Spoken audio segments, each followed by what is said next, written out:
Time for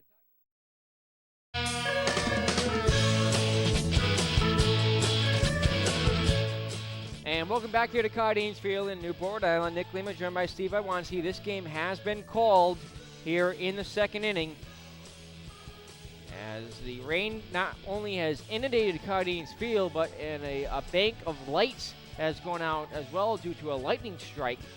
So about 1/3 of the lights here aren't working. The field is much darker than it normally is, and obviously we can't play in those conditions, even if they could get the field in a playable condition. Right now the field is flooded though. So Steve, we will not finish this one here tonight.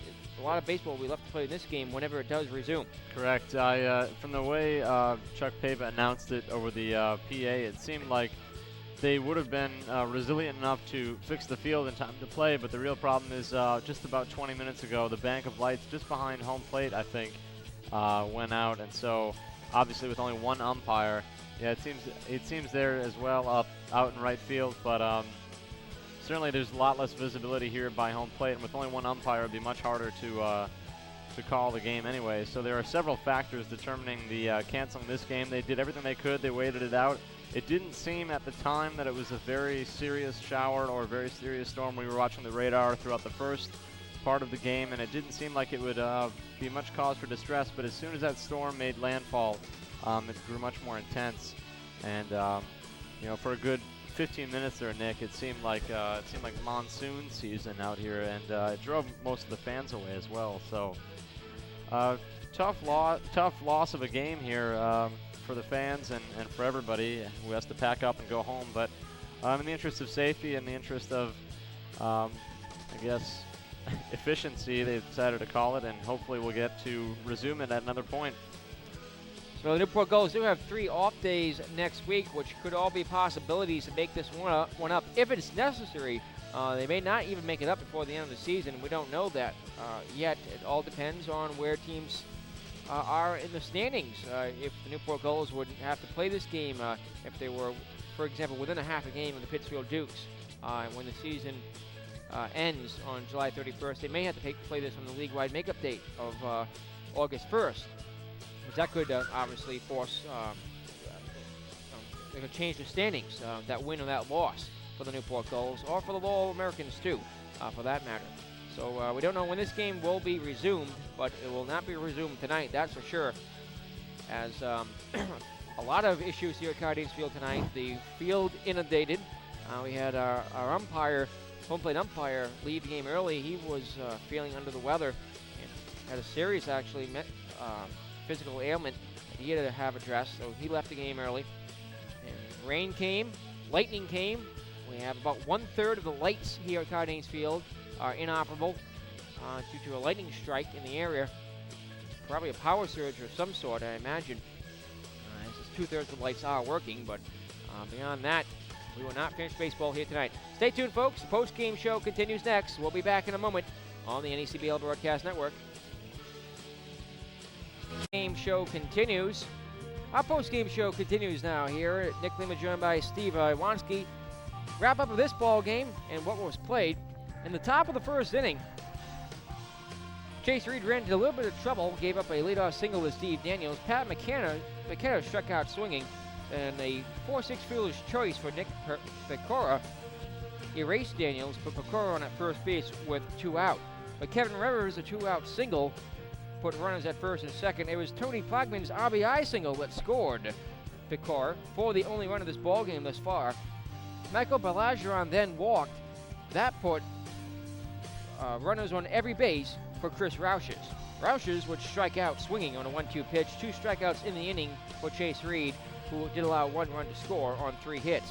Went to the last half of the first inning, and Matt Fontaine had some early wildness. A 3-2 pitch walk issued to Taylor Meehan, a walk issued to Mike Melillo, a walk to Mike Timpson as well. Loaded the bases with nobody out, but then Kyle Connolly, the cleanup man, came up. Connolly, one of the league leaders in RBI, struck out swinging on a 2-2. Ryan Wiegand then came to the plate. He saw 2 pitches, one a fastball that was outside, one a breaking pitch that was on across the plate. It was 1-1. And then on the next pitch, the 2-1 count, and the home plate umpire had some sort of ailment, had to take off his mask, walked up the first base line, took a knee. The trainer came out, Norm Provost had a look at him, and we entered a delay at that point at 7:01 p.m., already about 30 minutes into the ball game. At 7:21, the delay ended and resumed play, and Wigan struck out looking as Tony Gasandi, the field umpire, took over as the only umpire left in the ball game. Pat Harrington left the ballpark. No word on him at this point. Jack Murphy then struck out swinging to end the inning, so Matt Fontaine, after walking 3 straight batters, then struck out 3 straight to retire to the side.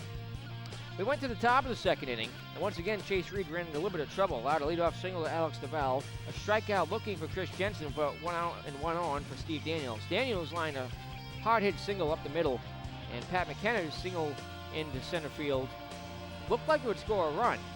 DeVal rounded second.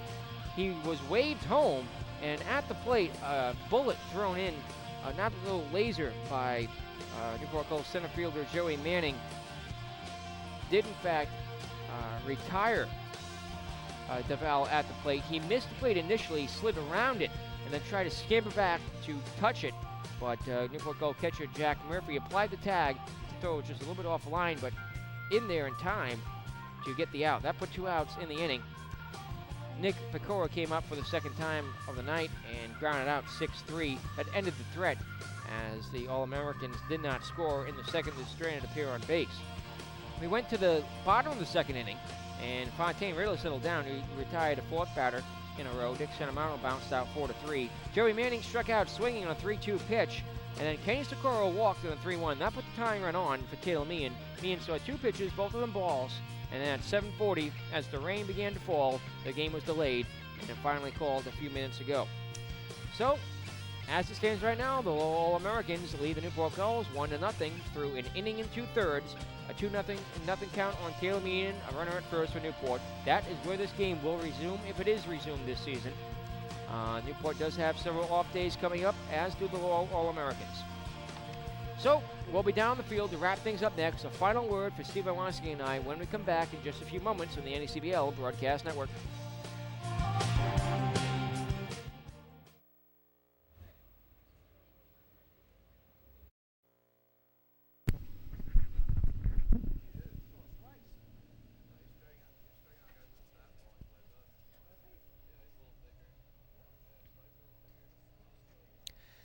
And whack here one final time here at Cardines Field in Newport, Rhode Island.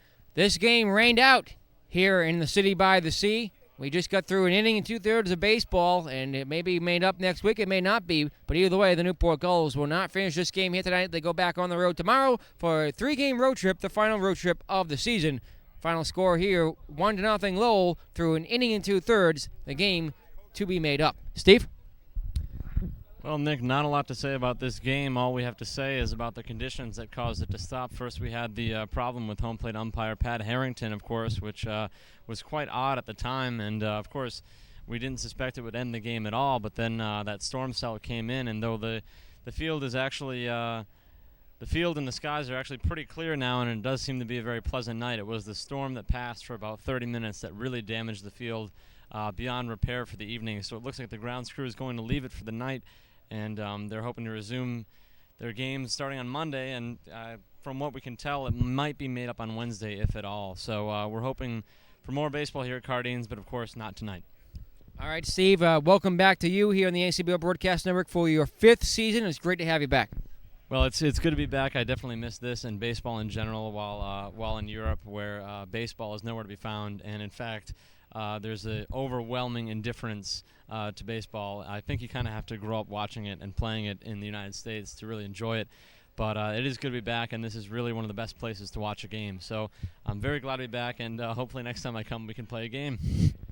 All right, Steve. And actually, those light towers that were off before have all come back on now, so that's good news here for the city of Newport and the Newport Gulls, who will play at least 3 home games next week. Tomorrow, Newport goes on the road to take on Torrington Twisters in the makeup of a rain out tomorrow night. Guess what, folks? Tomorrow they're predicting 2 inches of rain and rain all day, so who knows what could happen with that. If that game is rained out, though, likely it will be made up as part of a doubleheader, which would be potentially be played on Saturday because the Gulls go back to Torrington again on Saturday. So a 3-game road trip comes your way next here on the ACBR Broadcast Network. Newport travels to Torrington tomorrow. We'll be on the air at the pregame show at 6:55. First pitch at 7 o'clock. The Gulls go to North Adams, Massachusetts to take on the Steeplecats on Saturday night. Justin DeSantis has to call with Chad Cooper for you on the ACBL Broadcast Network. And Newport returns to the road again on Saturday as Gulls go to North Adams on Friday. On Saturday, they go to Torrington again to take on the Twisters in Southern Division action. At present, an off day Sunday, Newport returns to home here at Cardines Field on Monday night. And as they take on the Manchester Silkworms, we'll be on the air at the pregame show at 6:05. First pitch at 6:35. We hope you join us then. For now, let's pause a moment and thank those who made this broadcast possible. The executive producer of Newport Gulls Baseball is Tom Lima. Our associate producer, Kurt Baylor. Our on-site engineer was Mike. And for Steve Iwanski, I'm Nick Lima here at Cardines Field. Newport Gulls and the Lowell Americans rained out in the second inning here tonight. Until our next broadcast, so long, everybody.